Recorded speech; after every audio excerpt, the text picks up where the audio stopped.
మీద గౌరవం ఉన్నవాడిని, క్రిస్టియానిటీ మీద గౌరవం ఉన్నవాడిని, చిన్నప్పటి నుంచి కూర్చొని మిషనరీ స్కూల్లో చదువుకున్నవాడిని. నా టీచర్ చెప్పే సూక్తి తను తగ్గించుకున్నవాడు హెచ్చింపబడని చెప్పి బైబుల్ సూక్తిని ప్రతిసారి కోట్ చేస్తానే ఉంటాను. ఇది నా గౌరవం, ఇది నేను చూపించే గౌరవం. మాట్లాడితే కూర్చొని నేను పాటించే ధర్మానికి అపవిత్రం జరిగినప్పుడు మాట్లాడకూడదు, మౌనంగా ఉండాలి. సెక్యులరిజం కి విఘాతం అంటే ఏంటి? సెక్యులరిజం విఘాతం. నా ఇంటి మీద దాడి జరిగినప్పుడు నేను మాట్లాడకూడదా? నా ఇల్లు 10 మందికి ఆశ్రయం ఇస్తుంది. నా సనాతన ధర్మం అన్ని ధర్మాలకి ఆశ్రయం అయితే దానికి దాడి జరిగినప్పుడు, దాని మీద అపవిత్రం జరిగినప్పుడు దానికి కూడా మాట్లాడకూడదంటే ఏం మాట్లాడాలి మీతోటి? ప్రకాష్ రాజ్ గారు, you have to learn your lessons. I respect you.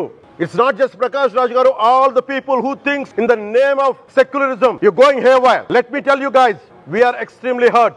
Don't make a mockery out of our sentiments. We are deeply, deeply hurt. It's not fun for you. Fun for you. Maybe it might be fun for you. It is not fun for us. It's a deep anguish, deep pain. Don't you ever forget. Before you come and think 100 times and talk about Sanatana Dharma. Enough of this. Salu.